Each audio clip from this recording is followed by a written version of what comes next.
여러분 안녕하십니까? C채널 뉴스입니다.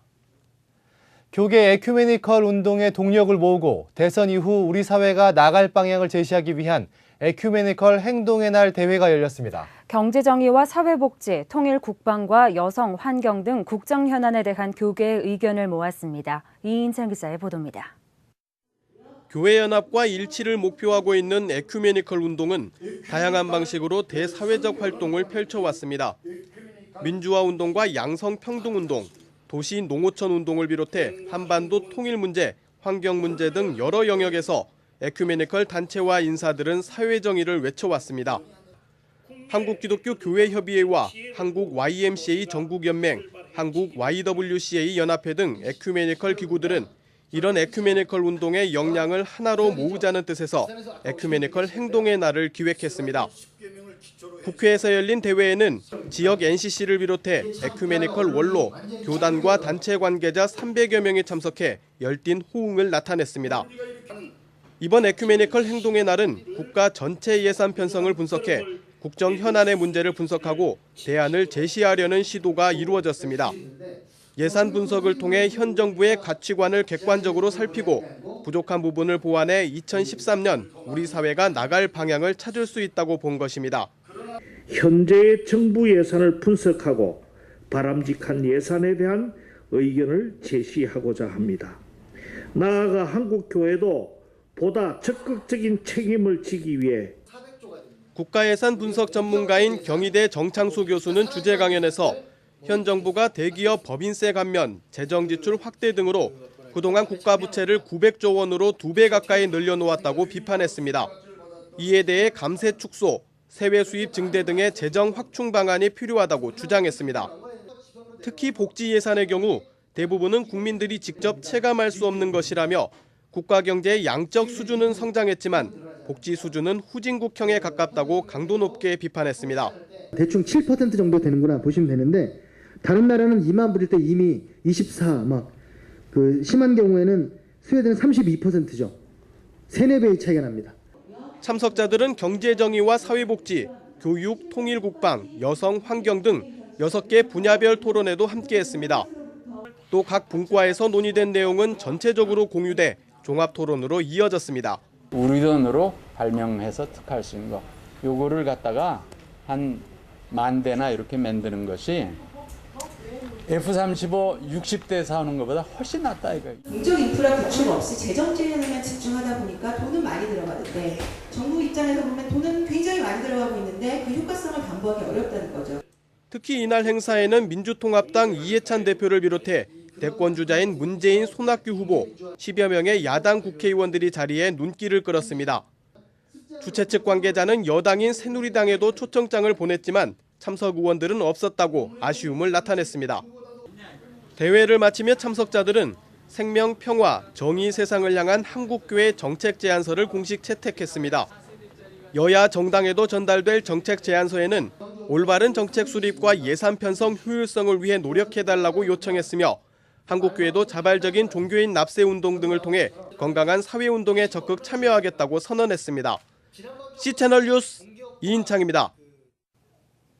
강남구청이 기독교 계통 사회복지법인 한 곳과 교회 10곳에 대해 세금을 추징하겠다고 밝힌 것에 대해 교계가 표적과세라며 반발하고 있습니다. 세금 부과에 앞서 공정성과 중립성, 객관성이 마련돼야 한다는 주장입니다. 미래목회 포럼은 성명서를 통해 종교시설 내 지역 주민을 위한 복지사업은 오랜 관행이자 고유의 선교 행위였다며 지방자치단체들이 교회 내 기독 서점이나 사찰한 전통 찻집, 성당에서 성물을 판매하는 것 등에 대해 종교 활동으로 이해하고 용인해왔다고 밝혔습니다. 미래목회 포럼은 지자체가 종교단체에 세금을 부과한다 하더라도 종교시설 내 수익사업의 기준을 정하고 세수 여부를 통보하는 것이 우선이라며 이후 수익 여부를 판단하고 자진 납부하도록 하는 것이 합리적이라고 전했습니다. 또 특정 종단의 전통 찻집은 괜찮고 교회 내 카페는 안 된다는 것은 공정성과 중립성에 어긋난다고 지적했습니다. 한국교회 언론회도 성명을 통해 유독 기독교만 문제가 있는 것처럼 언론 플레이하는 것은 반기독교적이고 종교 편향적인 행위라며 예배 활동 이외의 공간을 이용하는 것에 대해 세금을 부과하는 것은 종교의 사회적인 역할을 제한하는 전근대적이고 경직된 자세라고 전했습니다. 서울기독대학교 교수협의회 측이 이강평 전 총장을 재임 시절 공금 유용 혐의로 고발했다는 보도를 전해드렸는데요. 이 총장 측에서 이와 정반대되는 재판 기록을 제시했습니다. 관련된 혐의들이 이미 검찰 조사를 통해 무혐의 처분을 받았다는 겁니다. 서정민 기자의 보도입니다. 서울기독대학교 교수협의회는 지난달 초 서울 동부지검에 이강평 전 총장을 고발했습니다. 내용은 이 전 총장이 재임 시절 회계 담당자와 비서의 차명 계좌를 통해 공금을 유용했다는 것. 그러나 이 전 총장은 이 같은 고소고발이 처음 있는 일이 아니었다며 이미 지난 2009년 말 서울 서부지검을 통해 증거 불충분으로 무혐의 처분받은 사안이라고 설명했습니다. 곧바로 학교법인 한원학원의 기부금으로 적립하였으며 학교법인으로 들어갔다는 겁니다. 학교법인 학원의 기부금 내역 또 피의자 이강평 주장과 부합한다. 달리 피의사실을 인정할 만한 뚜렷한 자료를 발견할 수 없다. 증거 불충분하여 혐의 없다. 이 전 총장은 학교법인 기부금을 학교 명의의 계좌로 입금했다 인출할 경우 오해 소지가 있었기 때문에 격리 직원과 비서의 계좌로 받았다가 바로 법인으로 적립시켰다고 설명했습니다. 한편 교수협의회 측이 고발한 내용 중에는 이 전 총장이 휴직 교수에게 3년여 동안 급여를 지급하고 이를 돌려받는 방식으로 배임과 횡령을 저질렀다는 내용도 있습니다. 이 전 총장 측은 이 역시 서울 서부지검의 조사를 통해 각하된 사안이라면서 해당 교수에게 급여를 지급한 것은 사립학교법 규정에 어긋난 바가 없다고 주장했습니다. 사립학교법 등의 규정에 따라 우리 이강빈에 대한 급여가 지급되었고 있는 점에 비추어 범죄 혐의 없음이 명백하다. 각하함이 상당하다. 이 전 총장은 자신이 후원자들에게 직접 전화해 학교가 아닌 자신에게 후원한 것이라 대답하라 종용했다는 교수협의회 측의 주장도 사실과 다르다며 오히려 배후에서 후원자들을 종용하는 다른 세력이 있다고 언급했습니다. 이 전 총장은 이 밖에도 지난 2009년부터 최근에 이르기까지 자신이 고발당한 건수가 자그만치 29건에 달한다며 학교 이전과 관련된 단 한 개의 소송을 제외하고 모든 사안에 대해 무혐의 혹은 기각과 각하 처분을 받았다고 주장했습니다. 이러한 이강평 전 총장 측의 반론에 대해 교수협의회 측은 과거 서울 서부지검에서 무혐의 혹은 기각과 각하 처분을 받았던 사실을 알고 있다며 당시는 증거가 불충분해 이 같은 결과가 나왔지만 이번 서울 동부지검에 접수시킨 고발건은 관련 증거를 충분히 제출했기 때문에 수사 결과를 다시 지켜봐야 할 것이라고 주장했습니다. 없었어요. 그냥 갖다가 자기네끼리 그냥 해가지고 그냥 무혐의 해서는 안 되거든요. 그런 증거가 다 있다는 거예요. 이거는 그때 당시에는 그렇게 했다 하더라도 우리는 다시 재판을 쓴 거예요. 서울기독대학교 교수협의회 측의 고발과 이에 맞서 이강평 전 총장 측이 제시한 그간의 재판 기록이 서로 다른 주장을 펼치고 있는 가운데 이번 사건의 향방은 서울 동부지검의 수사에 따라 판가름 날 전망입니다. C채널 뉴스 서정민입니다. 장로교 총회 설립 100주년을 맞아 한국장로교총연합회가 2012 장로교회 날 기념예배를 드렸습니다. 참석자들은 한국교회의 연합과 일치를 위해 더욱 노력하겠다고 밝혔습니다. 27개 교단 관계자 300여 명이 참석한 기념예배에서 한장총 대표회장 윤희고 목사는 지난 100년 동안 하나님의 은혜에 감사하자며 장로교회 날을 맞아 한국교회가 건강하게 거듭나는 기회가 되길 바란다고 전했습니다. 말씀을 전한 수원 명성교회 유만성 목사는 한국교회가 우리 사회에 본을 보이지 못한 부분을 회개해야 한다며 한마음 한뜻으로 교회 연합과 일치를 이끌어내야 한다고 전했습니다. 한편 예배에서는 한국장로교회의 정체성 회복, 연합과 일치, 사명을 위한 기도가 이어졌으며 신임 상임회장 권태진 목사에게 취임패를 증정했습니다. 권 상임회장은 하나님 말씀을 붙들고 한장총과 한국교회를 위해 노력하겠다고 밝혔습니다. 한편 한국장로교 총회 설립 100주년 기념대회는 오는 9월 1일 잠실 실내체육관에서 진행될 예정이며 한국장로교 목회자와 성도 13,000명 이상이 참여하는 대회로 치러질 전망입니다. 대한예수교장로회 통합총회 전국노회장협의회가 9월 정기총회를 앞두고 부총회장 선거에서의 금권선거 차단을 위해 공명선거 지킴이를 출범시켰습니다. 노회장협의회는 전국 64개 노회 목회자와 장로 각 한 사람씩을 공명선거 지킴이로 선정했으며 이보다 앞선 지난달에는 공명선거 지킴이 운영본부를 설치했습니다. 노회장협의회와 공명선거 지킴이 운영본부는 성명서를 통해 부총회장 선거가 깨끗하게 이루어질 수 있도록 모든 노력을 경주한다며 교단 선거 규정에 위배되는 행위에 대해 감시 기능을 강화하겠다고 밝혔습니다. 공명선거지킴이 운영본부는 불법 선거운동이 발견될 경우 총회 선거관리위원회에 관련 내용을 제출하고 전국 총대들에게 알린다는 계획입니다. 세계 선교 중심 채널을 지향하는 C채널이 해외 선교사 116명을 통신원으로 위촉하고 선교 네트워크를 구축했습니다. 통신원들은 세계 각국에서 선교지 소식과 세계 동향, 기도 제목 등을 한국교회에 전달할 예정입니다. C채널은 명성교회 창립 32주년 해외 선교사 대회에 참석한 선교사들을 초청해 해외 선교 통신원 위촉식을 진행했습니다. 이들은 인도, 파라과이, 몽골, 멕시코, 온두라스, 필리핀, 캄보디아 등 세계 곳곳에서 사역하고 있습니다.